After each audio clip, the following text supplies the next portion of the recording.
इस वक्त चुनाव चरम पर हैं, आखिरी चरण है और हर कोई ये जानना चाहता है कि क्या होगा बीजेपी का। लेकिन बीजेपी जिस लूप में है, जो जीत का एक कर्व है, उसके अगर स्क्रिप्ट राइटर्स की बात की जाए तो राजनाथ जी को कौन इग्नोर कर सकता है, क्योंकि पार्टी अध्यक्ष थे जब बीजेपी ने जीत का परचम फहराना शुरू किया। रक्षा मंत्री राजनाथ सिंह जी इस वक्त हमारे साथ हैं। सर, स्वागत है आपका। बहुत बहुत धन्यवाद। सर, संकट मोचक कहा जाता है आपको पार्टी का, कहा जाता है कि आप ट्रबल शूटर हैं, कहा जाता है कि आप मैन फ्राइडे हैं। इस बार जिस तरीके से चुनाव हुआ, कौन कौन से संकट से आपको निपटना पड़ा? नहीं, पहले तो मैं स्पष्ट करना चाहूँगा कि मैं संकट मोचक हूँ नहीं। मैं चाहे पार्टी के कितने भी ऊंचे पदों पर रहा हूँ, लेकिन मैं अपने को एक सामान्य कार्यकर्ता के रूप में ही मानता हूँ और हमारी भूमिका भी बराबर इसी सोच के साथ पार्टी के अंदर रहती है। अगर लोगों के जोश की बात की जाए, वोटिंग परसेंटेज देखा हम लोगों ने, थोड़ा कम आया। ऐसा कहा जा रहा है कि इस बार वो जोश नहीं दिखाई दे रहा है, ना वोटर में दिखाई दे रहा है, ना जनता में दिखाई दे रहा है। बड़ी सारी आशंकाएं हैं, क्या लगता है आपको? देखिए, बीजेपी नेतृत्व की एनडीए 400 से अधिक सीटों पर विजय प्राप्त करेगी, यह लक्ष्य निर्धारित करके हम लोग आगे बढ़ रहे हैं। लेकिन अब तक जितने चरणों के चुनाव हुए हैं उससे कमोबेश अब हम लोगों का विश्वास पक्का होता जा रहा है कि जो संकल्प हम लोगों ने लिया है, शायद वो संकल्प निश्चित रूप से हमारा पूरा होगा। आपको लग रहा है 400 पार होगा? हम संकल्प हमारा यही है, लेकिन जो 5 चरणों के अब तक चुनाव हुए हैं और उस आधार पर जो हम लोगों का असेसमेंट है, और बहुत सारे जो है राजनीतिक विश्लेषक हैं, उन लोगों का भी जो मानना है, उससे लगता है कि 400 मतलब क्लियर कट 400 पार। बीजेपी नेतृत्व की, बीजेपी एनडीए की बात मैं कर रहा हूँ, एनडीए की बात एनडीए की बात कर रहा हूँ। एक बड़ी इंटरेस्टिंग कहानी हमने आपके बारे में पढ़ी। साल 1976 की बात है, इमरजेंसी का दौर था और जनसंघ के बड़े नेता जो कि बाद में मुख्यमंत्री बने, राम प्रकाश ग्रुप जी, उन्होंने आपसे मुलाकात की और आप शायद 24 साल के थे और आपको कहा उन्होंने, वो ज्योतिष विद्या के बड़े अच्छे जानकार थे, कि आप एक बहुत बड़े नेता बनेंगे। जब आपने पूछा कि कितने बड़े नेता बनेंगे तो उन्होंने कहा कि मुख्यमंत्री जितना बना। उनकी भविष्यवाणी सच तो हुई, लेकिन एक्चुअली पहले तो मैं 2-2.5 महीने तक मिर्ज़ापुर जेल में तन्हाई में था, सॉलिटरी सेल में मैं था। 2-2.5 महीने के बाद फिर मेरा ट्रांसफ़र जो है सेंट्रल जेल नैनी के लिए कर दिया गया। तो सेंट्रल जेल नैनी में बड़ी संख्या में वहाँ पर सब सारे नेता लोग मौजूद थे। तो उस समय हमारे स्वर्गीय राम प्रकाश जी त्रिपाठी, स्वर्गीय राम प्रकाश जी गुप्त, जो कि हमारे उत्तर प्रदेश के मुख्यमंत्री भी रहे हैं, वो भी मौजूद थे। ऐसे गपशप होती थी तो उन्होंने स्वयं ऐसे ही मेरा हाथ पकड़ लिया, क्योंकि आयु में बहुत ही बड़े थे। तो उन्होंने कहा कि यार, तुम तो बहुत बड़े नेता बनोगे, बस इतनी ही बात है, आप मुख्यमंत्री बनोगे या क्या करोगे, ऐसा कुछ नहीं कहा था। तो क्या तभी से ज्योतिष विद्या में आपका थोड़ा इंटरेस्ट बना, आपका रुझान हुआ? अरे, ज्योतिष का जहाँ तक से, ज्योतिष को मैं पूरी तरह से गलत नहीं मानता हूँ और इसको सार्वजनिक रूप से स्वीकार करने में मुझे कोई आपत्ति नहीं है। तो क्या ये समझा जाए कि ज्योतिष विद्या वो भी कह रही है कि 400 पार होगा इस बार? अब ये तो मैंने कहीं किसी से दिखलवाया नहीं है, इसलिए उस संबंध में मैं नहीं कह सकता हूँ कि ज्योतिष विद्या क्या कहती है। लेकिन जो विपक्ष है वो कहता है कि ऐसा नहीं होगा, वो कहता है कि ऐसा नहीं होगा, 400 पार नहीं होगा। विपक्ष को तो यही कहना चाहिए। लेकिन हम लोगों ने जो लक्ष्य निर्धारित किया है, उस लक्ष्य को हासिल करेंगे, इसके प्रति मैं पूरी तरह से आश्वस्त हूँ। लेकिन उनकी तरफ से तो ये कहा जा रहा है कि 150 का टारगेट, 180 का टारगेट ये दिया जा रहा है बीजेपी को लेकर। जो कहना चाहते हो विपक्ष के लोग, उनको कहने दीजिए। मैं समझता हूँ कि उस पर बहुत ज़्यादा हमको प्रतिक्रिया देने की कोई आवश्यकता भी नहीं है। 4 जून को चुनाव परिणाम आएंगे और स्थिति पूरी तरह से स्पष्ट हो जाएगी। लखनऊ की अगर मैं बात करूं, लखनऊ से आपने बहुत ज़बरदस्त तरीके से जीत हासिल की। शायद 2019 में जो आपकी जीत थी, 1951 के बाद सबसे बड़ी जीत थी। इस बार कहा जा रहा है कि अब की बार 5 लाख पार वो मार्जिन रहेगा। नहीं, ये कार्यकर्ताओं ने ये कहा है, अब की बार 5 लाख पार। मैं अपने संसदीय निर्वाचन क्षेत्र में कभी भी यह कोई लक्ष्य निर्धारित नहीं करता हूं कि हमको कितने मतों से यहाँ पर विजय प्राप्त करनी है, और न तो अपने संसदीय निर्वाचन क्षेत्र की जनता से मैंने कभी कोई वादे किए हैं। मैं कहता हूं कि आप सबकी शुभकामनाएं होंगी, आप सबका यदि आशीर्वाद होगा तो आपकी अपेक्षाओं की कसौटी पर खरा उतरने की मैं कोशिश करूंगा। कभी मैं आश्वासन नहीं देता हूं, ये कोई नहीं कह सकता हमारे राजनीतिक जीवन में कि राजनाथ सिंह ने आश्वासन दिया हो कि मैं सांसद बन जाऊंगा, मैं मंत्री बन जाऊंगा तो मैं यह कर दूंगा, वह कर दूंगा। और यह इसलिए सावधानी मैं बरतता हूं कि मैंने देखा है कि आज़ाद भारत में नेताओं की कथनी और करनी, वर्ड्स और डीड्स, कृति और कथन, इन दोनों में अंतर होने के कारण भारत की राजनीति में एक विश्वास का संकट, क्राइसिस ऑफ क्रेडिबिलिटी पैदा हुई। लेकिन मैं कह सकता हूं कि भारतीय जनता पार्टी ने भारत की राजनीति में पैदा हुई इस क्राइसिस ऑफ क्रेडिबिलिटी, विश्वसनीयता के संकट को चुनौती के रूप में स्वीकार किया। और यह बात मैं दावे से इसलिए कह सकता हूं, हमारे इलेक्शन मैनिफेस्टो को 51 से जब जनसंघ के रूप में हम लोग काम कर रहे थे, उस समय से उठाकर देखिए, जो हम लोगों ने कहा बराबर वही दोहराते रहे और सरकार बनने के बाद उसे हम लोगों ने पूरा किया। और मैं कह सकता हूं हमारे प्रधानमंत्री भी, मोदी जी भी इस संबंध में बहुत ही सजग रहते हैं। और यह बात मैं इसलिए कह रहा हूं कि चुनावी घोषणा पत्र 2014 में तो मैं स्वयं ही पार्टी का राष्ट्रीय अध्यक्ष था। 2019 और 2024 के इलेक्शन में तो जो चुनावी घोषणा पत्र तैयार होता है उसका चेयरमैन उस कमेटी का मैं ही था। इसलिए मैं जानता हूं कि प्रधानमंत्री भी इसके प्रति बहुत ही सजग रहते हैं। और ये आपने क्योंकि घोषणा पत्र का जिक्र किया, ये जो आरोप लगाए जाते हैं कांग्रेस के ऊपर कि उनका जो मैनिफेस्टो है वो मुस्लिम लीग का मैनिफेस्टो है, ये इन सबको आप कैसे देखते हैं? देखिए, कांग्रेस के साथ सबसे बड़ी विडंबना यह रही है कि कांग्रेस ने बराबर तुष्टीकरण की राजनीति की है, अपीजमेंट की पॉलिसी की है। अपने राजनीतिक जो उनका काल रहा है, जो राजनीतिक उनका खंड काल रहा है, उसमें बराबर अपीजमेंट की पॉलिसी उन्होंने अपनाई की है।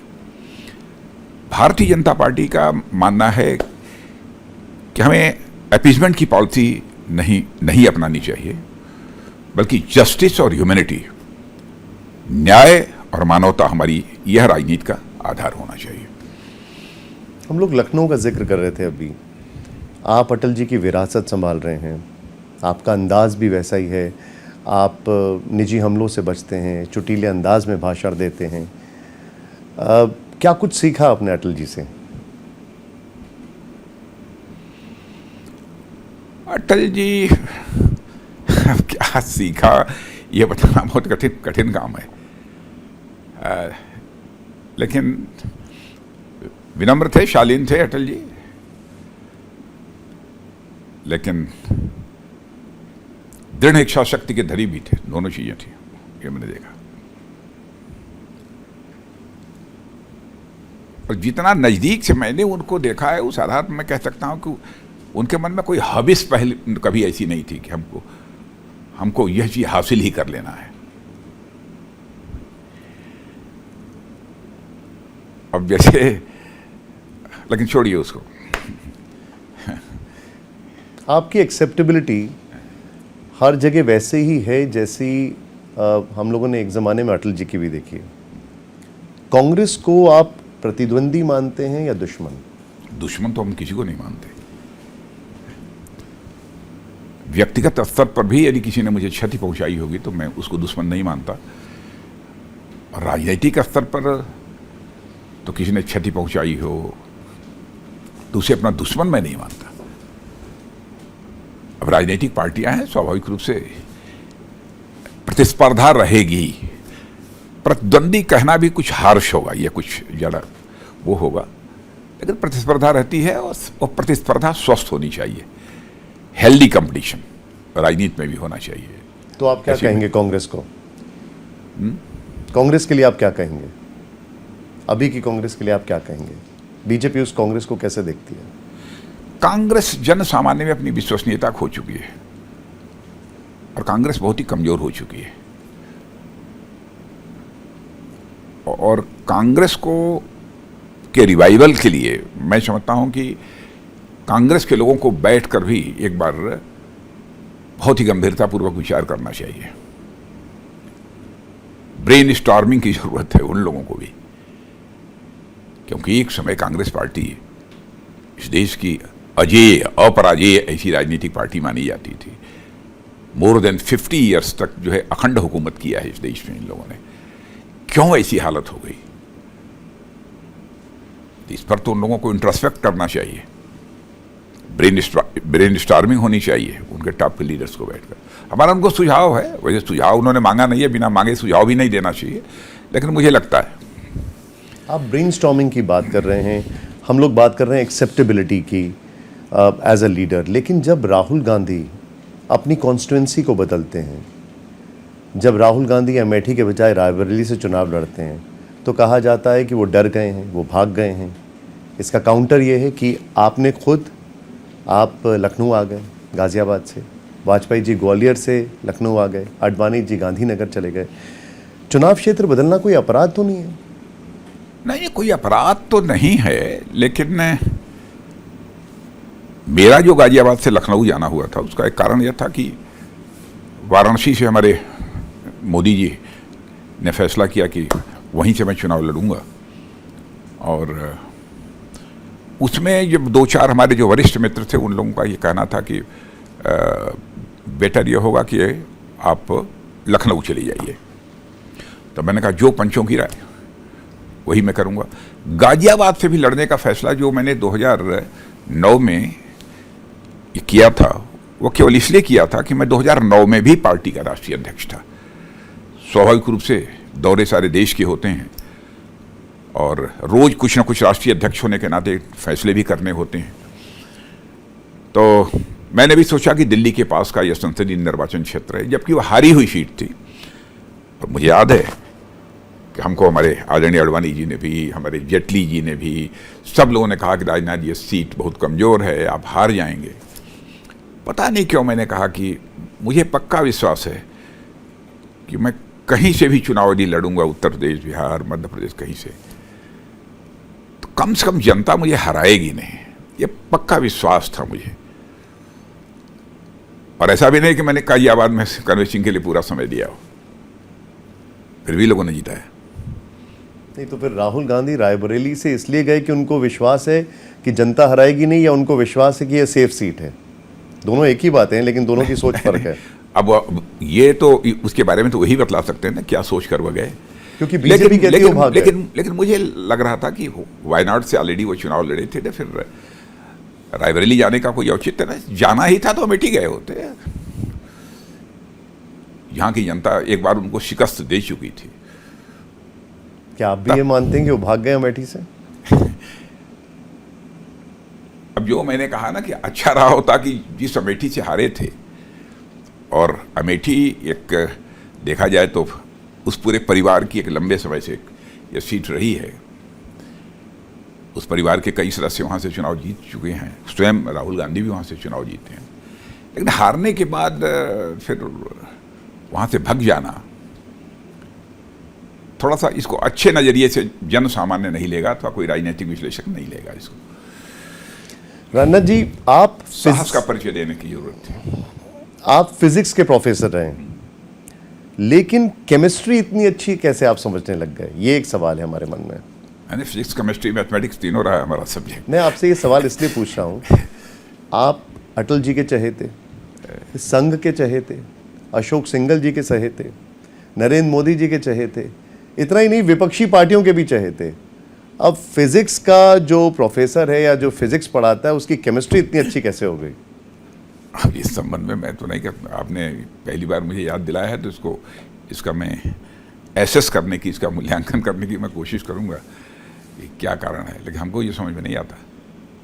एक्सेप्टेबिलिटी की मैं बात कर रहा हूँ, एज अ लीडर एक्सेप्टेबिलिटी विपक्ष में भी कैसे हो जाती है? ये पता नहीं मैं एक्सेप्टेबल हूँ विपक्ष में कि नहीं हो, क्या है इसकी मुझे जानकारी नहीं थी। पहली बार मैं आपके द्वारा सुन रहा हूँ, और आपने बड़ी बात कही है।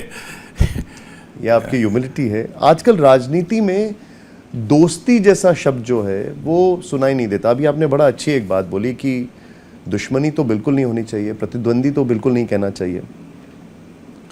अब निजी हमले किए जा रहे हैं, पर्सनल अटैक्स किए जा रहे हैं, कैसी स्थिति दिखती है आपको राजनीति की अभी? मुझे लगता है कि कांग्रेस को बचना चाहिए इससे, और अन्य भी कुछ उनके एलाइज जो हैं उनको भी इससे बचने की कोशिश करनी चाहिए। राजनीति की जानी चाहिए तो बिल्कुल स्वस्थ राजनीति, हेल्दी पॉलिटिक्स की जानी चाहिए। राजनीति शब्द यह दो शब्दों को मिलाकर बना हुआ है, राज और नीति। नीति यह संस्कृत के नए धातु से बना है जिसका अर्थ होता है ले जाना, टू कैरी आउट। ऐसा राज यानी ऐसा पॉलिटिकल सिस्टम जो समाज को सन्मार्ग की ओर ले जाने का काम करे, उसे ही हम राजनीति कहते हैं। लेकिन विडंबना यह है कि यह राजनीति शब्द अपने अर्थ को भी खो चुका था, अपने भाव को भी खो चुका था। हम लोगों का संकल्प है कि राजनीति शब्द के इस खोए हुए अर्थ एवं भाव को हम पुनः भारत की राजनीति में स्थापित करें, और मोदी जी के नेतृत्व में इस काम को हम कर रहे हैं। क्या इसके लिए सिर्फ कांग्रेस जिम्मेदार है? क्या इन सारे जो पर्सनल अटैक्स हो रहे हैं? देखिए, जो सबसे बड़ी पार्टी जिसका कद सबसे बड़ा रहा होगा जिम्मेदार तो वही होगी। स्वाभाविक है कांग्रेस इसके लिए जिम्मेदार थी, क्योंकि जैसे कोबरा, रावण, इन शब्दों का इस्तेमाल हो रहा है। मैं आपने कहा कि क्यों कांग्रेस जिम्मेदार है, इसका भी मैं जवाब दे देता हूँ। जब भी गवर्नमेंट बनी तो इन लोगों ने कहा कि हम गरीबी दूर करेंगे, बेरोजगारी दूर करेंगे, यह करेंगे, वह करेंगे। कुछ नहीं हो पाया। 52 वर्षों का समय अखंड हुकूमत करने का अवसर किसी राजनीतिक पार्टी को मिले, भारत को जो ऊंचाई हासिल कर लेनी चाहिए थी वो नहीं कर पाए। मैं यह नहीं कहना चाहता कि उन लोगों ने बिल्कुल कुछ किया ही नहीं, लेकिन जितनी तेजी के साथ होना चाहिए था वह नहीं हो पाया। लेकिन हमारे प्रधानमंत्री ने 10 वर्षों के अंदर करिश्मा किया है। भारत का स्टेचर अंतर्राष्ट्रीय जगत में बढ़ा है। इकोनॉमी की दृष्टि से भी देखें, 2004 से लेकर 2010 तक हम केवल इकोनॉमी की साइज के मामले में दुनिया के देशों में 11वें स्थान पर खड़े थे, और 2004 से लेकर 2014 तक, जब तक डॉक्टर मनमोहन सिंह जी थे, अर्थशास्त्री थे, उसके बावजूद वहीं खड़े थे। लेकिन 2014 के बाद आपने देखा कि जो भारत इकोनॉमी की साइज, अर्थव्यवस्था के आकार के मामले में दुनिया के देशों में 11वें स्थान पर था, वह जंप लेकर आज 5वें स्थान पर आ गया। और बड़ी बड़ी फाइनेंशियल फर्म्स इस समय दावा कर रही हैं कि भारत की अर्थव्यवस्था जितनी तेजी से आगे बढ़ रही है, इस संभावनाओं को बिल्कुल नकारा नहीं जा सकता है कि 2027 आते आते भारत की अर्थव्यवस्था दुनिया की टॉप 3 कंट्रीज में आकर खड़ी हो जाएगी। क्या कंपेरेटिवनेस, क्या प्रतिस्पर्धा इतनी ज़्यादा हो गई है पॉलिटिकल पार्टीज़ में कि जो एक बेसिक डिसेंसी होती है या एक मैनरिज्म होता है वो सब ताक पे रख दिया गया है? पर्सनल अटैक्स किए जाने, या पीपल टू पीपल कांटेक्ट हो रहा है लेकिन पॉलिटिकल पार्टीज के बीच में कांटेक्ट नहीं हो रहा है? नहीं, इसमें कांग्रेस, आम आदमी पार्टी, टीएमसी, इन जैसी पॉलिटिकल पार्टीज को इंट्रोस्पेक्ट करना चाहिए, इस पर रीथिंक करना चाहिए। भारतीय जनता पार्टी तो इस संबंध में पूरी सावधानी बरतती है। हो सकता है कि हमारा कहीं कोई नीचे का कार्यकर्ता हो तो किसी अन्य नेता ने कहीं कोई बात कह दी हो, लेकिन ऊपर के स्तर पर हम लोग पूरी सावधानी बरतते हैं। मैं आपके बारे में पढ़ रहा था तो मुझे एक किस्सा याद आया आपका। इमरजेंसी के दौरान आप जेल गए थे, आपकी नई नई शादी हुई थी, आप घर लौटे तो पता चला कि पुलिस आई है। आपने उनको चाय नाश्ता कराया, बढ़िया कुर्ता पजामा, अभी तो आप कुर्ता धोती पहने हुए हैं, ये भी मैं जानना चाहूँगा ये ट्रांजिशन कब हुआ? बढ़िया कुर्ता पजामा आपने पहना, तैयार हुए, घर वाले परेशान हो गए, आपकी पत्नी दुखी हो गई कि अभी अभी शादी हुई, पति को कहाँ ले गए, क्या था वो बताइए जरा हमें। ऐसा है कि यह 12 जुलाई 1975 की घटना है। जेपी मूवमेंट अपने पीक पर था और उस समय मैं जिले का कन्वीनर था जेपी मूवमेंट का, तो स्वाभाविक है मेरी भी गिरफ्तारी होनी ही होनी थी। तो मैं इधर उधर से कुछ कार्यक्रम वगैरह करके जो घर वापस लौटा था, तो उसके बाद आकर जो मेरा सेवक है उसने वे बतलाया कि नीचे बहुत बड़ी संख्या में पुलिस के लोग आए हुए हैं, ऑफिसर्स आए हुए हैं सब। तो मैंने कहा देखो जो सबसे सीनियर ऑफिसर हो उसको बुला लो। तो आए तो बहुत एक मिस्टर उपाध्याय थे, तो उन्होंने कहा कि साहब आपके खिलाफ अरेस्ट का वारंट है। तो मैंने कहा ठीक है आप लोग बैठ जाओ। मैंने कहा इनको बैठा के सब कुछ 2-4 जो ऑफिसर्स थे उनको अपना चाय वगैरह पिलाओ। मैंने कहा ठीक है मैं स्नान कर लेता हूँ तो मैं चलता हूँ। तो फिर स्नान किया, फिर सूजी का हलवा बना था, सूजी का हलवा खाए और उसके बाद जेल चले गए। और ये ट्रांजिशन कब हुआ? आप पहले कुर्ता पजामा पहनते थे, फिर कुर्ता धोती हमने आपको देखा, और ये बड़ा हर जगह हम देखते हैं। वैसे जब मैं लेक्चरर था तब तो मैं पैंट शर्ट ही पहनता था, पैंट शर्ट ही नहीं पहनता था, अब जैसी टाई भी मैं पहनता था। अच्छा। लेकिन देखा जाए तो 77 में जब मैं MLA बना, उसमें 26 साल की आयु थी, उसके बाद से फिर मैं धोती कुर्ता पहनना शुरू किया था और साथ ही साथ पायजामा कुर्ता भी मैं पहनता था, और वहीं से सिलसिला शुरू हुआ। राजनाथ जी, ये बड़ा आरोप लगाया जाता है कि इमरजेंसी के दौरान जो बीजेपी नेताओं के साथ हुआ, अब वो उसका बदला ले रहे हैं। विपक्ष के नेताओं के ऊपर इन्वेस्टिगेटिव एजेंसीज लगा दी जाती हैं, ED CBI लगा दी जाती है। देखिए, ऐसा है कैसे कि कहेंगे? हम लोगों का एटीट्यूड किसी के प्रति रिवेंजफुल हो ही नहीं सकता है। बदला लेने का हम लोगों का स्वभाव नहीं है, यह तो कभी सोच भी नहीं सकते, करने की बात तो अलग है। और दूसरी बात आपने क्या पूछी अभी? मैंने यही पूछा उनका कि ED CBI ये सब। ED CBI का जहां तक सवाल है, ये एजेंसीज हम लोगों ने नहीं बनाई है, ये तो कांग्रेस के शासनकाल की ED और CBI एजेंसीज बनी है ना। लेकिन सच्चाई है कि ED CBI को पहले की जो कांग्रेस की सरकारें रही हैं, इनको काम ही नहीं करने दिया। जिस पर्पज से बनाई गई थी, उस पर्पज से इनको काम करने की जो आज़ादी मिलनी चाहिए थी, वो नहीं थी। यही कारण है कि आपने देखा होगा कि 2014 के पहले इसी ED ने केवल 32 लाख रुपए जब्त किए थे, और उसके बाद लगभग 22,000 करोड़ की अधिक की संपत्ति ED ने,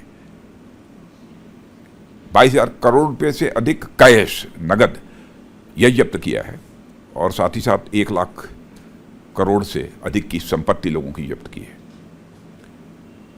अब हाथ पांव सबके बांध कर रखेंगे तो उचित नहीं है। कोई ये कहता है कि साहब इनके साथ जुल्म हुआ है, बड़ा अत्याचार हुआ। भाई, जुल्म हुआ, अत्याचार हुआ है तो अदालत है, जाइए। अदालत से आपको राहत क्यों नहीं मिलती है? क्या हम अदालत को भी प्रभावित कर रहे हैं? मैंने लोअर कोर्ट से लेकर पूरी सुप्रीम कोर्ट को हम लोग प्रभावित कर रहे हैं। वो कहते हैं कि जिस तरीके से बीजेपी इन्वेस्टिगेटिव एजेंसीज का इस्तेमाल कर रही है, अगर फिर से पावर में आएगी तो तानाशाही लागू हो जाएगी। हम लोग किसी का इस्तेमाल नहीं कर रहे हैं। सभी जो संस्थाएं बनी हुई हैं, जो सभी एजेंसीज हैं, वो अपना अपना काम कर रही हैं। हम लोग अनावश्यक हस्तक्षेप नहीं करते। लेकिन एक और आरोप है उनका, वो आरोप ये है, मैं कांग्रेस के दोस्तों से पूछना चाहता हूं कि ये बताएं कि क्या करना चाहिए हम लोगों को। उनको कह देना चाहिए कि ED और CBI बिल्कुल अपना काम बंद करो, घर बैठो। तो क्या चाहते हैं वो जो बतलाएं उसे मान लें।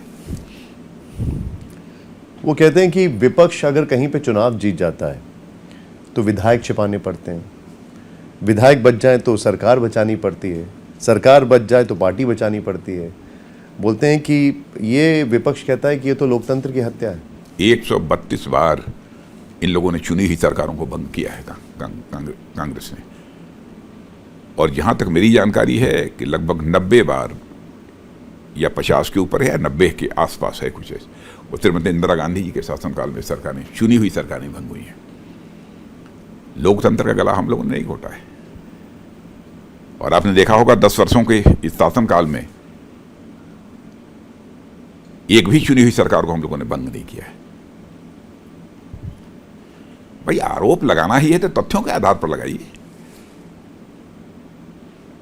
अनावश्यक केवल आक्रोश में अपने प्रतिस्पर्धी पर आरोप भी लगाना ये न्याय संगत नहीं है।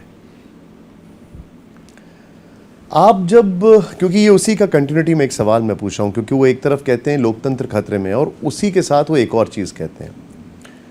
आप जब उत्तर प्रदेश के मुख्यमंत्री थे तो आपने अति पिछड़ों को आरक्षण की पहल की थी।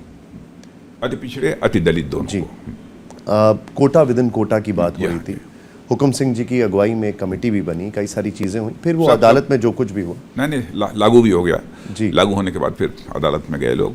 हमारी तब तक मैं मुख्यमंत्री पद से हट चुका था, तो आने वाली गवर्नमेंट मगर आपके ऊपर यह आरोप लगाता है विपक्ष कि अगर आपकी सरकार आई तो आरक्षण खत्म हो जाएगा। आरक्षण समाप्त करने का कोई प्रश्न ही नहीं खड़ा होता।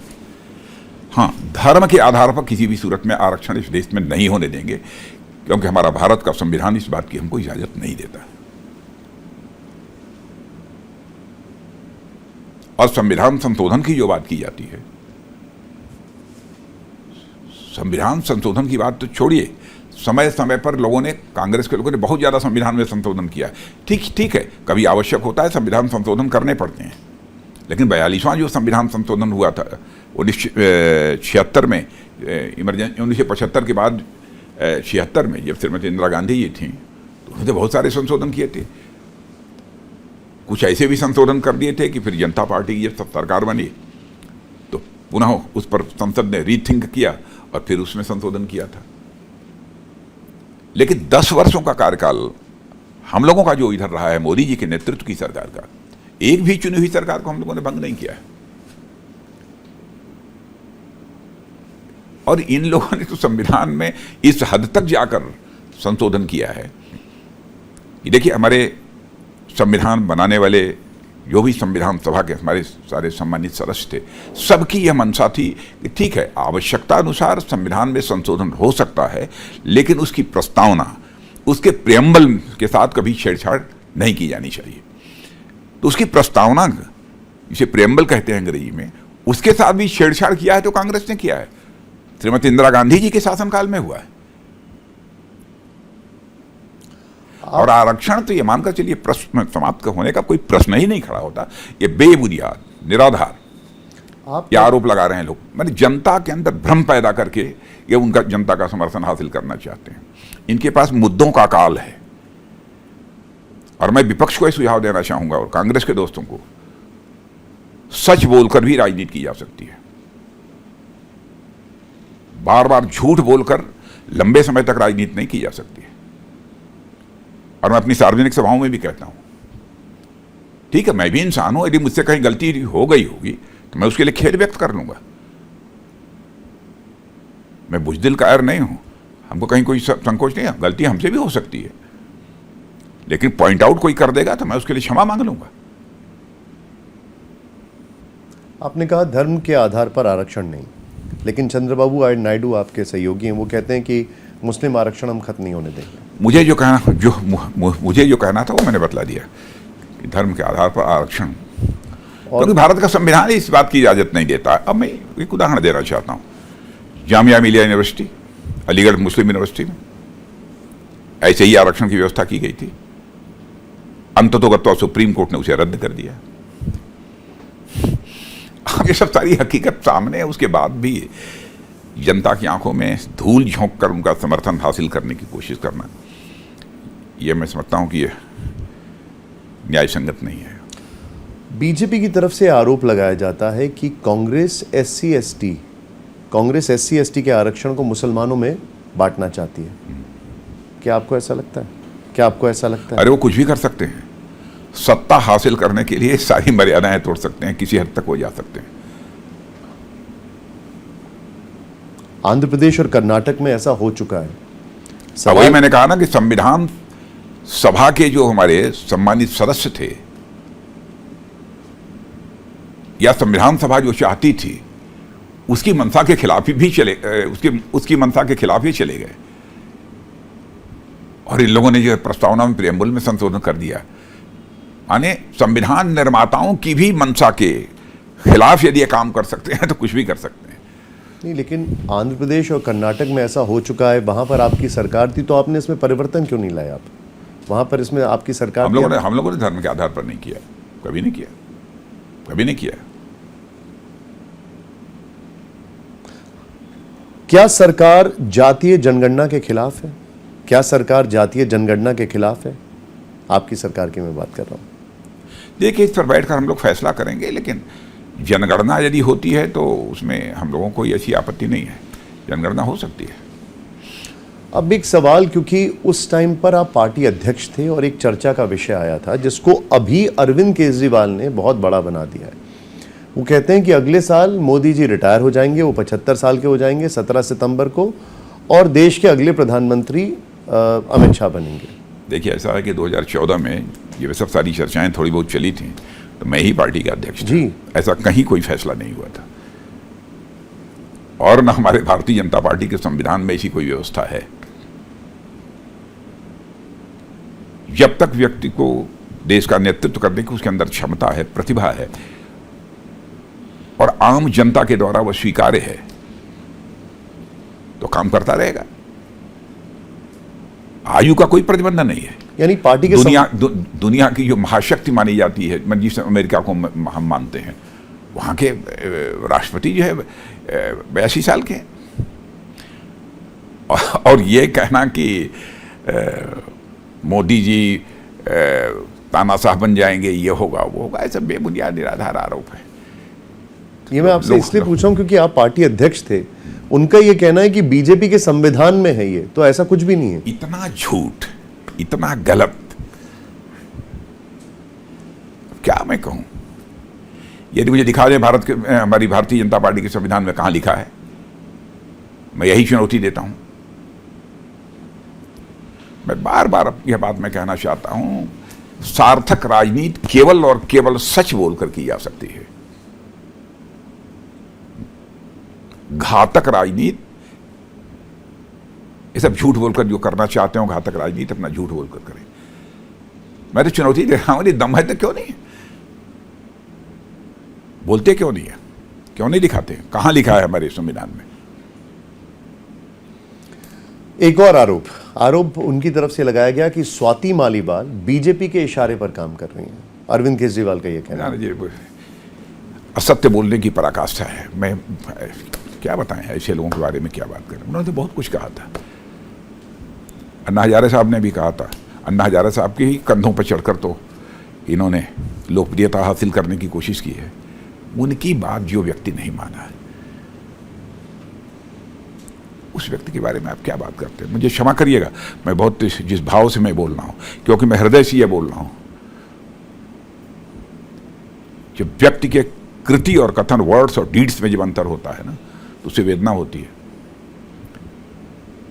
क्या क्या नहीं कहा था उन्होंने। कहा था कि हम मुख्यमंत्री बनेंगे तो हम किसी सरकारी आवास में नहीं रहेंगे, अपने घरों में रहेंगे।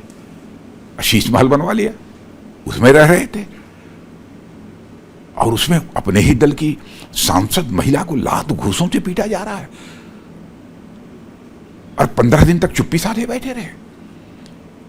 कह रहे हैं कि पुलिस जांच करेगी।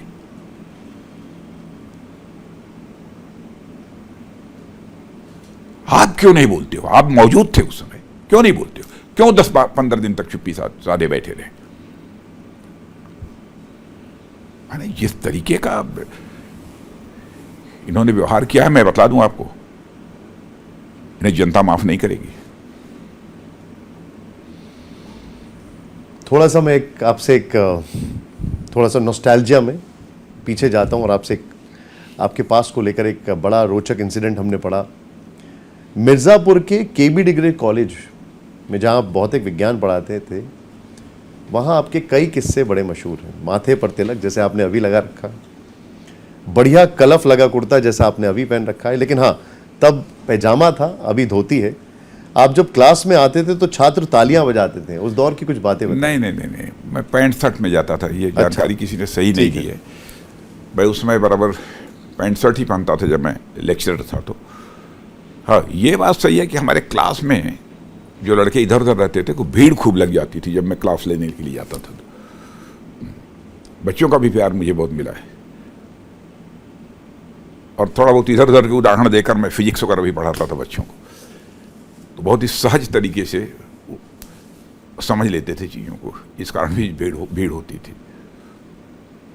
एक और चीज़ हमने हाँ, लेकिन इतनी बात सच है, उस समय भी हमारे पास मोटरसाइकिल हुआ करती थी, और कॉलेज में मैं अकेला था, या मिर्जापुर शहर में बहुत कम लोग रहे होंगे जिनके पास मोटरसाइकिल हो। राजदूत मोटरसाइकिल उस समय भी हमारे पास थी, 350 सीसी।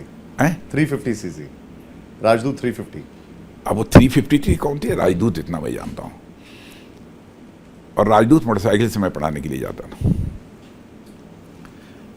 और फिर जब मैं MLA बन गया 77 में, तो आर्मी की जो होती है ना, वो कोटे की जो गाड़ियाँ, पुरानी गाड़ियाँ जो खड़ी रहती हैं उसमें जो 3,000, 4,000, 4,500, 5,000 में उस समय ऑक्शन होता था उनका, तो वो मैंने ख़रीदा था। तो हमारे एक मित्र ने उसको अपना, उनकी कारपेट की फैक्ट्री थी, हमारी उम्र के थे,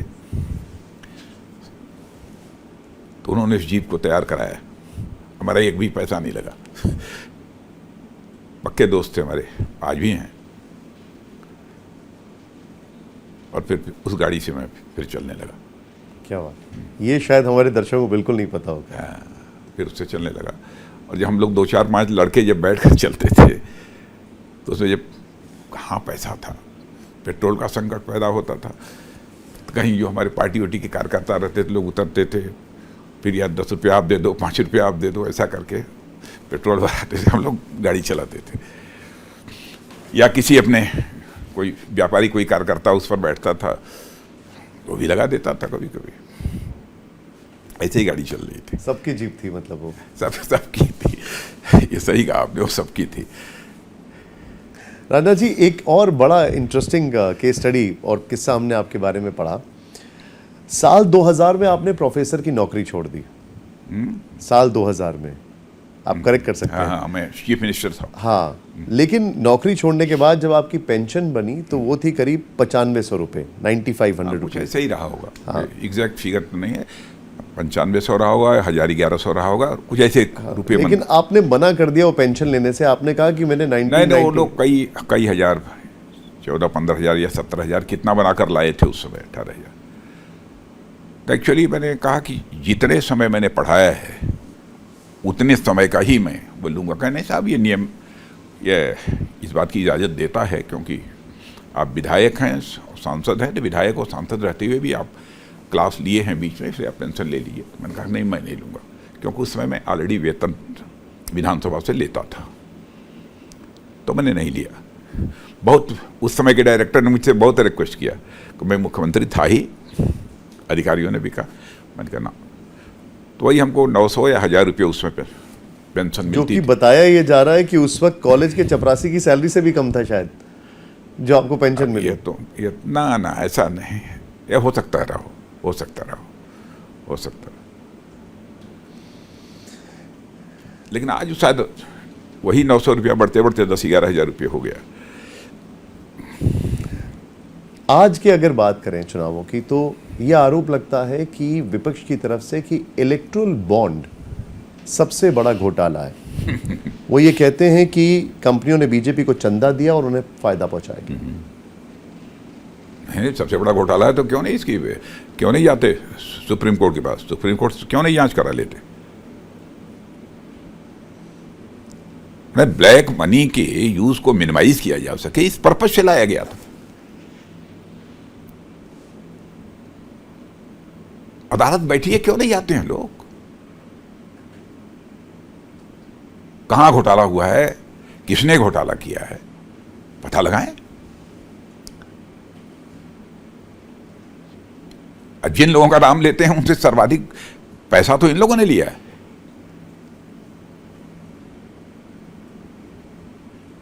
भाई, हम तो पहले भी जैसे चल रहा था सिलसिला वैसे चलने देते, क्यों इलेक्टोरल बॉन्ड की हम व्यवस्था करते?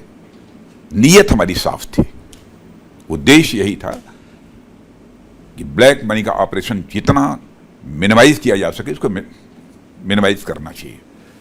उद्देश्य यही था। या कोई ना कोई सिस्टम बनना चाहिए संदेह का भी। आपको लगता है कि ठीक है, कभी कभी सिस्टम बनते हैं, कभी हो सकता है कि उसमें कुछ लूप होल्स भी हो, लेकिन लूप होल्स यदि होते हैं, यदि कोई इसे पॉइंट आउट करता है, कोई संज्ञान में लाता है, उसमें संशोधन भी होते हैं। हम लोग खुले दिल दिमाग से काम करते हैं। आपको लगता है कि ये सिस्टम रुकने से नुकसान हुआ है देश का? ये इलेक्टोरल बॉन्ड का सिस्टम रुकने से देश का नुकसान हुआ? अब सुप्रीम कोर्ट का फैसला है, इसलिए मैं अपनी तरफ से कोई टिप्पणी इस पर नहीं करना चाहूँगा। 90 के दशक में आपकी पहचान बनी जब उत्तर प्रदेश में नकल अध्यादेश आया। बहुत से लोगों ने एक कड़े फैसले की बड़ी तारीफ की, लेकिन आज बीजेपी पर नौजवान आरोप ये लगाते हैं कि सरकार जो है वो पर्चा लीक रोकने में कामयाब नहीं हो पा रही है। कहाँ का, किस स्टेट का हुआ? किस स्टेट का? कई स्टेट्स की बात होती है, जैसे आप लोग हमेशा राजस्थान का उदाहरण देते हैं, उत्तर प्रदेश का जिक्र होता है, पर्चा लीक का जिक्र होता है वहाँ पर। वो जो कानून उसमें बनाया था मैंने, वो बहुत ही कठोर कानून था, बहुत ही कठोर कानून था, सख्ती से लागू किया था। इसीलिए जो रिजल्ट्स पहले हमारे शासनकाल में हाई स्कूल इंटरमीडिएट के 70% 75% ऐसे आते थे, वो हमारे समय 14% आए थे। और उसमें भी कुछ मैंने किया था, क्योंकि डायरेक्टर और प्रिंसिपल सेक्रेटरी आकर मुझसे मिले थे। उन्होंने कहा साहब कैसे ऐसे हालात हैं, रिजल्ट बन रहा है और डिपार्टमेंट की बहुत बड़ी बदनामी होगी। तो मैं भी तैयार नहीं हो रहा था, लेकिन बहुत वो लोगों ने रिक्वेस्ट की तो मैंने कुछ उसमें रियायत दे दी थी, तब जाकर 14% आया, नहीं तो और नीचे रिजल्ट आ रहा था। सख्ती से लागू किया था मैंने। और मुझे याद है कि उस समय कैबिनेट में भी जल्दी ये पास नहीं हो रहा था, क्योंकि हमारे मंत्रिमंडल में भी जितने भी लोग थे उस समय, वो आदरणीय कल्याण सिंह जी थे उसमें मुख्यमंत्री, मैं मुख्यमंत्री था तब की बात नहीं है, आदरणीय कल्याण सिंह जी ये मुख्यमंत्री थे, उसमें मैं शिक्षा मंत्री था। तो 2 बार वो कैबिनेट में पास भी नहीं हो पाया, सारे सदस्यों के विरोध के कारण। उनका ये कहना था कि भाई इतना कठोर कानून लागू करेंगे और करोड़ों बच्चे पढ़ते हैं, उनके परिवार के सदस्य नाराज हो जाएंगे, तब तो चुनाव में भाजपा की खाट खड़ी हो जाएगी। लेकिन फिर अलग से जाकर मैं कल्याण सिंह जी से मिला, फिर क्या कहा इसकी चर्चा मैं नहीं करूंगा। तो फिर जब दूसरी या तीसरी जब कैबिनेट हुई, फिर प्रस्ताव में लेकर जब गया, तब उन्होंने एक वाक्य कहा था, उसकी भी मैं चर्चा नहीं करूंगा, और फिर पास हो गया था। लेकिन अभी ये एक बड़ी समस्या है, कैसे निपटा जाएगा इससे? अभी पर्चा लीक एक बहुत बड़ी समस्या है, कैसे निपटा जाएगा? मैंने स्टेट गवर्नमेंट्स को इसको लेकर जो कोई कठोर कानून बनाना चाहिए। इस पर्चा लीक होने की, नकल करने की इजाज़त मैं समझता हूँ कि देश के बच्चों को किसी भी सूरत में नहीं दी जानी चाहिए, हमारा यह दृढ़ मत है। अब एक और फ्लैशबैक, बच्चों के भविष्य के साथ खिलवाड़ करना, इसका मतलब कि देश के भविष्य के साथ खिलवाड़ करना होता है। राजनाथ जी, मैं एक और फ्लैशबैक में जाऊंगा। आपको पहली बार लोकसभा का टिकट शायद 25 साल की उम्र में मिला था, और फिर एंड मौके पर वो कट गया था। वो क्या था कहानी? ऐसा था कि मैं 75 में जेल गया था, 77 फरवरी में जेल से छूट कर मैं आया था, लगभग 18 महीने के बाद। तो ऐसे ही मैं पैंट शर्ट, और यहाँ तक कि फरवरी का महीना था तो थोड़ी ठंड भी थी, तो पुलोवर वगैरह ऐसे में पहना हुआ था। और रात को मैं आया था, रात को 12 बजे, घर में कोई था नहीं, किराए का मकान था, तो वैसे ही लेट गया था। सवेरे उठ के वैसे ही पड़ोसी के पास बंगाली परिवार आता था, अब एक अखबार मंगाते थे, उसको मैं पढ़ रहा था। तभी हमारी पार्टी की जो कोषाध्यक्ष थे हमारे मिर्जापुर शहर के, उनके पास टेलीफोन आया था कि मुझे पार्लियामेंट का टिकट मिल गया है और आपको फला तारीख को नॉमिनेशन फाइल करना है। तो मैं अचंभित था। नॉमिनेशन हुआ, सब कुछ हुआ, लखनऊ बुलाकर मुझे अथॉरिटी लेटर भी दे दिया गया था, वो भी जमा हो गया।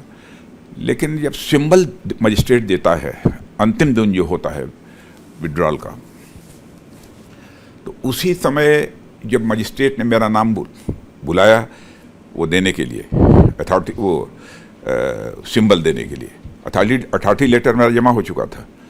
तो मैं ज्यों ही पहुंचा तब तक एक कोई कलेक्ट्रेट का पीएन वो हाथ में एक पेपर लिए हुए वो मजिस्ट्रेट के सामने रख दिया, और मजिस्ट्रेट देखते ही चौंक गए। उन्होंने कहा कि मिस्टर सिंह रुकिए, मैं कलेक्टर साहब से मिलकर आता हूँ।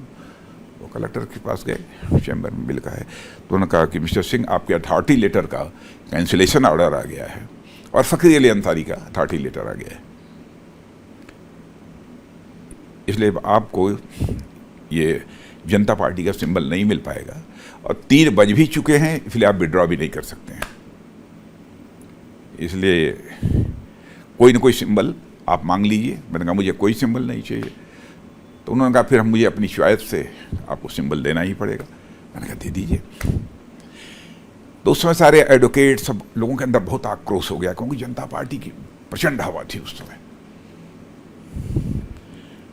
तो और फिर कुछ अपशब्दों का प्रयोग भी लोगों ने इधर उधर से अपना शुरू कर दिया था, जो हमारे जिनको टिकट मिला था।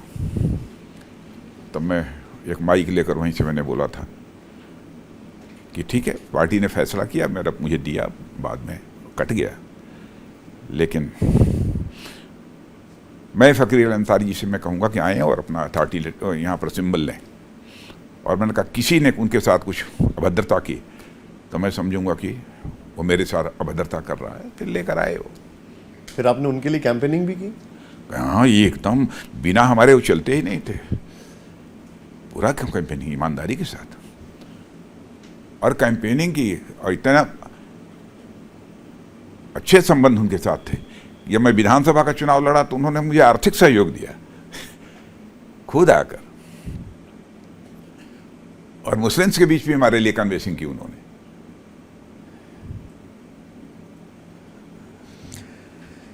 अब एक वो दौर था, एक ये दौर है। यहाँ पर कांग्रेस, समाजवादी पार्टी, आरजेडी, शिवसेना को परिवारवादी पार्टी कहा जाता है। वो ये कहते हैं कि उनका आरोप लगाया जाता है कि राजनाथ सिंह जी, उनके पुत्र भी जो हैं वो भी विधायक हैं, परिवारवादी वो भी हैं। क्या बीजेपी भी परिवारवादी पार्टी है? अब है, हम हमारे यहाँ है, हमारे दो बेटे हैं, दोनों अच्छे खासे पढ़े लिखे हैं, लेकिन दोनों की अपना इसी में अपना रुचि है। अपना काम धाम भी लोग करते हैं, ऐसा नहीं है, अपना काम धाम भी करते हैं, लेकिन अब इन लोगों की रुचि है। लेकिन हमारी पार्टी में भी सारे नेता, इसमें से बहुत सारे नेता ऐसे मौजूद हैं जो कि उस समय इलेक्शन कमेटी और पार्लियामेंट्री बोर्ड के मेंबर रहे हैं।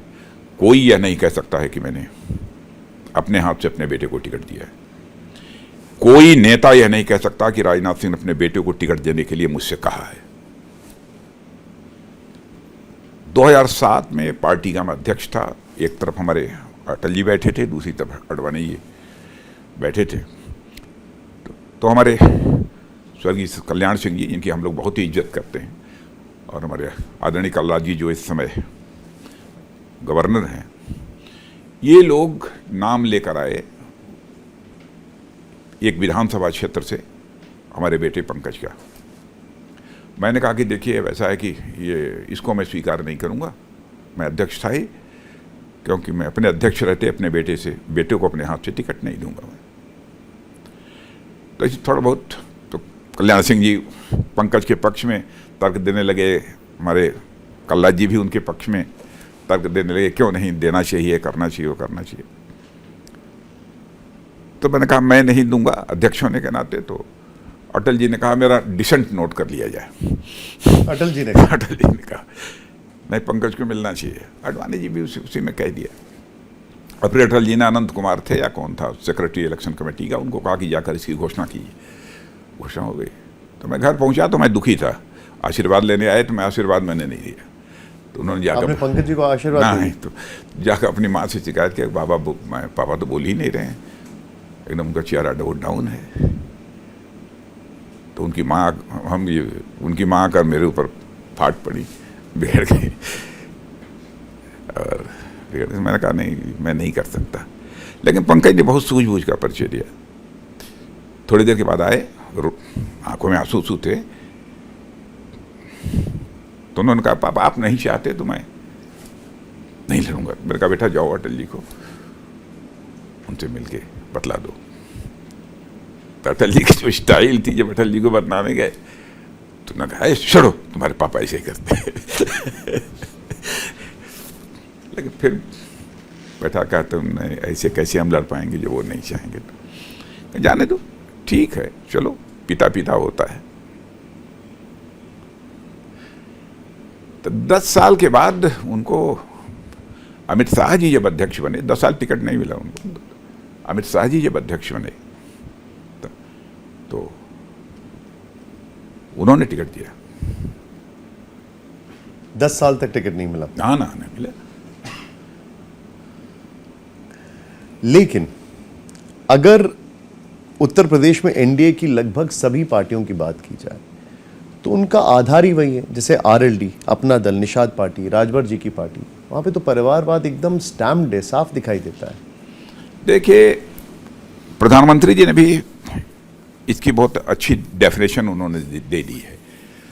और उन्होंने कहा कि जैसे जो पार्टी है, पार्टी में एक बार जो अध्यक्ष बन गया तो फिर उसका बेटा अध्यक्ष बनेगा, उसके न रहने पर फिर बेटे के बेटा बनेगा, यह सब सारा सिलसिला ये समाप्त होना चाहिए। इसे परिवारवाद कहते हैं। और भारत की संसद में क्लैरिफाई करते हुए उन्होंने यह कहा था, क्योंकि किसी ने कह दिया था अमित जी के बारे में, हमारे बारे में, दोनों के बारे में, तो उन्होंने कहा कि परिवारवाद उसे कहते हैं कि ये कहीं परिवार ही पार्टी चलाए,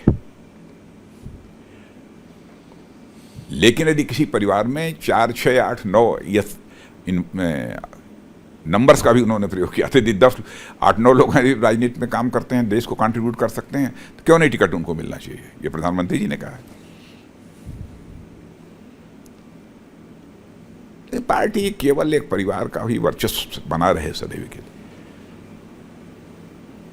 और देखिए, परिवार का वर्चस्व भारतीय जनता पार्टी में न होने के कारण इस हिंदुस्तान की एक ऐसी है राजनीतिक पार्टी है जिसकी अपनी एक विचारधारा है, जिसकी एक अपनी दार्शनिक अवधारणा है, और उसी विचारधारा, उसी दार्शनिक अवधारणा पर ही हम लोग सारे अपने काम करते हैं।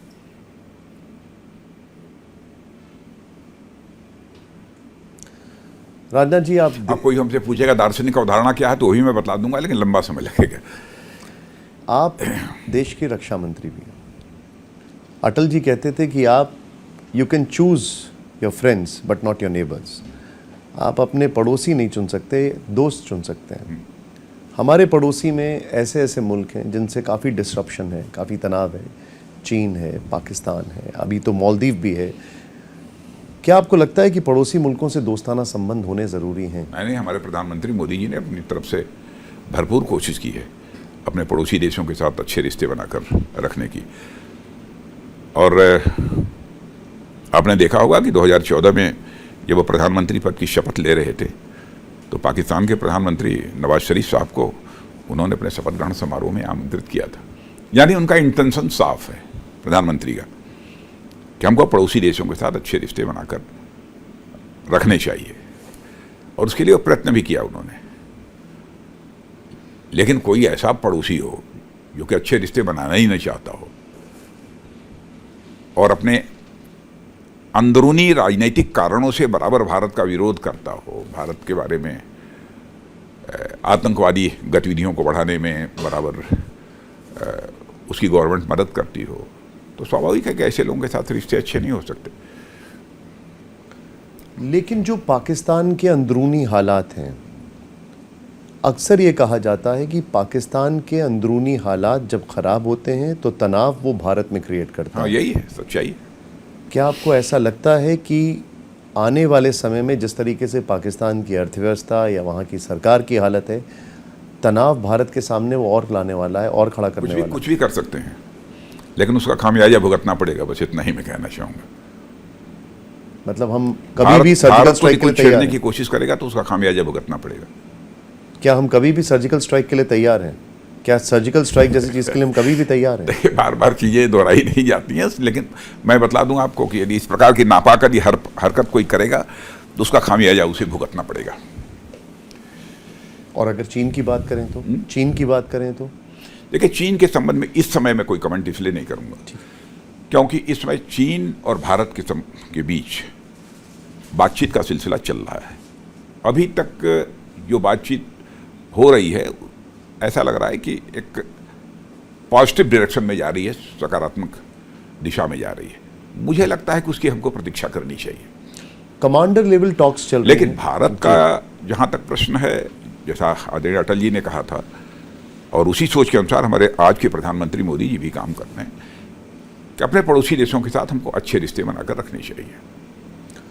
कमांडर लेवल की हम लोग कोशिश करते भी हैं। कमांडर लेवल की चाइना से बातचीत चल रही है, बातचीत डिसएंगेजमेंट पे बातचीत चल रही है। राहुल गांधी बार बार कह रहे हैं कि चीन ने हमारी जमीन पर कब्जा कर रखा है। पहले का याद होगा उनको पहले का शायद याद होगा। वो तो अभी भी चुनाव में बोल रहे हैं। नहीं, वो 62 का याद होगा, पता 62 का याद। अभी कोई कब्जा कर नहीं रखा हुआ, अभी कोई भारत की जमीन पर। अरे कुछ नहीं, प्रश्न ही नहीं है। अब चीजें बहुत सारी हैं, अब उसको मैं खुलकर बहुत बोल नहीं सकता। जब बातचीत का दौर चल रहा हो तो मुझे बोलना भी नहीं चाहिए। कभी जरूरत होगी तो इसका खुलासा भी कर दूँ, लेकिन बातचीत जब चल रही तब मुझे नहीं बोलना चाहिए। लेकिन हम दोनों फ्रंट्स पे अलर्ट हैं, चाइना और पाकिस्तान दोनों पर नहीं, हर फ्रंट पर अलर्ट हैं। राजनाथ जी, बॉर्डर के फ्रंट पर भी अलर्ट हैं, इकोनॉमिक फ्रंट पर भी अलर्ट हैं, हर फ्रंट पर अलर्ट हैं। और यदि भारत जैसे देश में काम करना है तो लीडरशिप के अंदर अलर्टनेस तो बनी ही रहनी चाहिए। पीओके को लेकर बार बार कहा जाता है कि पीओके जो है उसको हासिल कर लेंगे। कैसे होगा? बातचीत से होगा, युद्ध से होगा, कैसे होगा पीओके हासिल? देखिए, भारत की संसद ने 2 बार प्रस्ताव भी पारित किया है। पीओके हमारा था, है और रहेगा, इसमें कहीं 2 राय नहीं है। पीओके को हम अपना मानते हैं, लेकिन मेरा ये व्यक्तिगत मत है कि मुझे ये लगता है कि पीओके को हासिल करने के लिए हमको उस पर आक्रमण करने की कोई ज़रूरत नहीं करनी पड़ेगी, कब्जा करने की कोशिश नहीं करनी पड़ेगी। पीओके के लोग स्वयं ये कहेंगे कि हम भारत के साथ रहना चाहते हैं। होगा कैसे? और ये 3-4 साल पहले आर्मी डे पर सेना के जवानों को संबोधित करते हुए मैंने कहा था, और लगभग कुछ होता हुआ दिखाई दे रहा है। वहाँ पर आपने देखा होगा नारेबाजी वगैरह भी, बहुत तनाव है, सड़कों पर हैं लोग, सड़कों पर है, और यहाँ तक कि पाकिस्तान के झंडे उतारे जा रहे थे पीओके से। तो कई जगह भारत के फेवर में नारेबाजी की जा रही है। माना ये धारा 370 समाप्त होने के बाद जो कश्मीर का भी डेवलपमेंट जितनी तेजी से के साथ हो रहा है, और जैसे सहज और सामान्य स्थिति वहाँ पर बन गई है, उसके परिणाम स्वरूप लोगों का आकर्षण भारत के प्रति और बढ़ा है। और भारत में मोदी जी के नेतृत्व में जिस तेजी से विकास हो रहा है, उनके नेतृत्व में जिस तरीके से भारत की में बड़ी संख्या में, करोड़ों की संख्या में लोग गरीबी की रेखा से बाहर हो रहे हैं, यह सब देखकर स्वाभाविक रूप से भारत के प्रति आकर्षण बढ़ा है लोगों का। लेकिन मणिशंकर अय्यर कहते हैं कि पाकिस्तान से डरने की जरूरत है, उनके पास एटम बम है।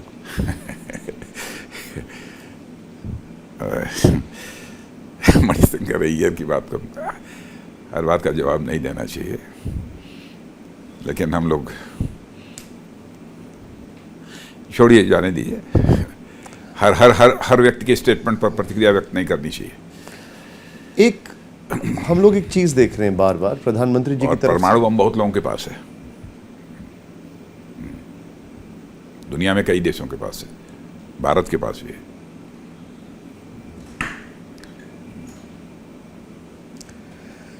एक बार बार चीज कही जा रही है प्रधानमंत्री जी की तरफ से कि 100 दिन का एजेंडा हमने सेट कर दिया है। नहीं, 125 दिन का कर दिया उसने।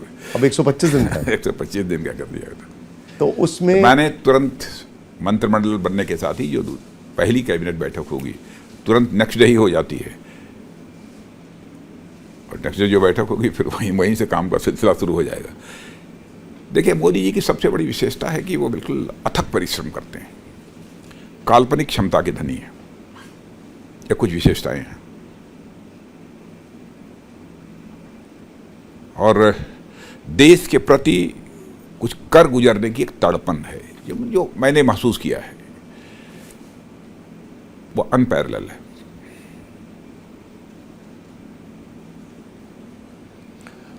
आपने एज रक्षा मंत्री 100 दिन का या अब तो 125 दिन का आपने क्या एजेंडा सेट किया? ये भी बतलाएंगे नहीं ना, वो तो जो कैबिनेट की बैठक नई सरकार की होगी तो जो भी मंत्री बनेगा वो बतलाएगा। लेकिन कुछ तो हम ये जानना चाहेंगे कि भारत की अभी रक्षा मंत्रालय के लिहाज से क्या प्रायोरिटीज़ हैं, पहली, दूसरी, तीसरी, कौन सी चीज़ें प्रायोरिटी में हैं? नहीं, एक तो रक्षा उत्पादों के मामले में, डिफेंस प्रोडक्शन के मामले में भारत को आत्मनिर्भर बनाना, और साथ ही साथ बॉर्डर्स पर इंफ्रास्ट्रक्चर डेवलपमेंट, बुनियादी ढांचों का विकास करना, और साथ ही हमारे सेना के जवानों का हौसला बुलंद रहे, इसकी चिंता करते रहना। लेकिन हौसला बुलंद रहे तो केवल आक्रमण करने के लिए नहीं, अपनी सीमाओं की सुरक्षा के लिए।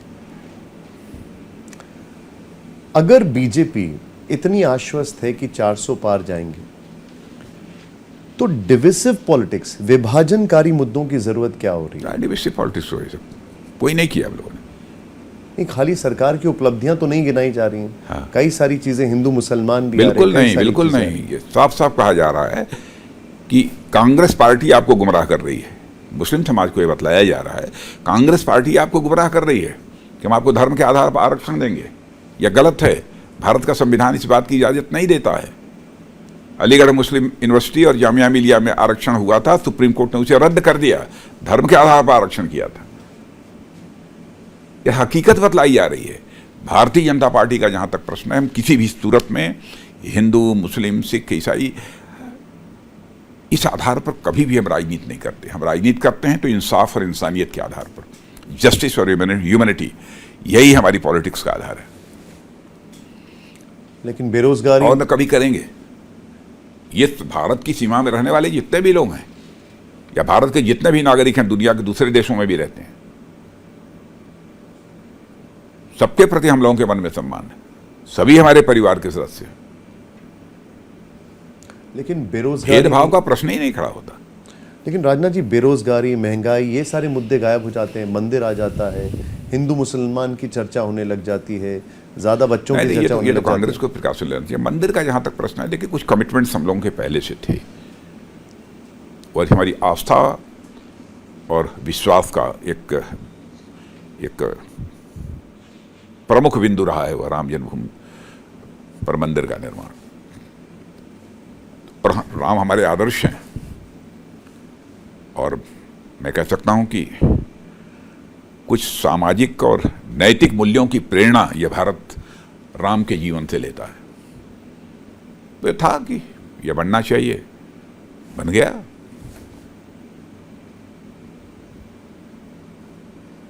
लेकिन राम मंदिर को बनने को लेकर यह कैसे माना जा सकता है कि हम दूसरे धर्म के विरोधी हैं? मैंने किसी के हमने कोई मस्जिद गिराकर तो नहीं बनाई है, कोई चर्च गिराकर तो नहीं बनाया है ना। पहले जो मंदिर था, जो ध्वस्त किया गया था, उसका पुनर्निर्माण किया है। इस पर कांग्रेस का ये कहना है कि अगर वो प्राण प्रतिष्ठा में नहीं गए तो सनातन विरोधी कैसे हो गए? शंकराचार्य भी तो नहीं गए थे। जाना चाहिए था उनको। बहुत सारी राजनीतिक पार्टियां गई थी, उनको भी जाना चाहिए था। सनातन विरोधी की बात अब है। सनातन का मतलब ही होता है नित्य नूतन चिर पुरातन, वही सनातन। तो जो आरोप लगाते हैं कि कांग्रेस सनातन विरोधी, आप मानते हैं उसको कि नहीं मानते हैं? नहीं, जाना चाहिए था कांग्रेस को।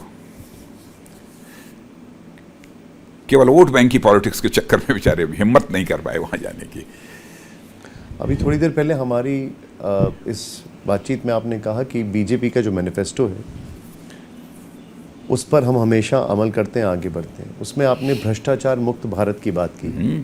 लेकिन कई ऐसे नेता हैं जो कि भ्रष्टाचार के मामलों में लिप्त हैं, केसेस चल रहे हैं और वो बीजेपी ज्वाइन कर लेते हैं। वो कहते हैं कि बीजेपी एक वॉशिंग मशीन बन गई। नहीं, वही लोग तो उन्हीं की पार्टी के लोग, जब उस पार्टी में थे तो उन्हीं की पार्टी के लोग कहते थे कि इनको गलत फंसाया जा रहा। जो एनसीपी में कोई था, कुछ था, कहीं था, वहां लोग कहते थे ना कि इनको जो गलत फंसाया जा रहा था, प्रतिशोध की कार्रवाई इनके खिलाफ हो रही है। अब यहां आ गए तो वही लोग उनको भ्रष्टाचारी कह रहे हैं। एजेंसीज के काम में हम लोग हस्तक्षेप नहीं करते। एजेंसी अपना काम जो करना होता करती हैं। जिसको क्लीन चिट देना है क्लीन चिट देती हैं, जिसको नहीं देना होता नहीं देती हैं। राजनाथ जी, मेरा ये आखिरी सवाल है आपसे। ये दावा किया जा रहा है कि बीजेपी यूपी में 80 में से 80 सीटें जीतेगी। अगर ऐसा होता है तो इसका श्रेय किसको जाएगा? नरेंद्र मोदी जी को जाएगा, योगी आदित्यनाथ जी को जाएगा, या राजनाथ सिंह जी को जाएगा? नहीं, राजनाथ सिंह का तो प्रश्न ही नहीं खड़ा होता है। जहां तक मोदी जी का, देखिए इस समय देश के एक सर्वमान्य नेता मोदी जी बन चुके हैं। सच्चाई को स्वीकार करना चाहिए सबको तहे दिल, इसमें कहीं दो राय नहीं। और जिस राज्य में चुनाव होता है उस राज्य के मुख्यमंत्री की भी भूमिका होती है। उत्तर प्रदेश में योगी जी ने भी अच्छा काम किया है, इस सच्चाई को भी नकारा नहीं जा सकता। कानून और व्यवस्था को चुस्त दुरुस्त किया है। और ये आर्थिक दृष्टि से भी यदि ताकतवर हमारा उत्तर प्रदेश यदि हो रहा है तो उसमें हमारे प्रधानमंत्री मोदी जी का, माने जिसे कहा जाए कि भरपूर सहयोग और भरपूर मार्गदर्शन उत्तर प्रदेश सरकार को प्राप्त है। क्योंकि यूपी का जिक्र किया तो एक सवाल आपसे चलते चलते पूछूंगा। बीच में ऐसे आया कि क्षत्रिय समाज की नाराजगी। अरे कुछ नहीं, हर चुनाव में होता है। कभी ब्राह्मण नाराज हो जाता है, कभी ये नाराज हो जाते हैं, कभी वो नाराज। कोई नाराज नहीं था, सब भाजपा के साथ है। बताया गया कि मैं राजनाथ सच- जी को फायर फाइटिंग के लिए लगाया गया उसमें। मैंने कोई फायर फाइटिंग करने की जरूरत नहीं पड़ी है, कोई जरूरत नहीं पड़ी है, सब समझदार लोग हैं। अब आज़ादी के 75 वर्ष गुजर गए, सारे लोग सामाजिक, राजनीतिक और सांस्कृतिक दृष्टि से अब काफ़ी जागरूक हो गए हैं, किसी को समझाने की जरूरत नहीं है।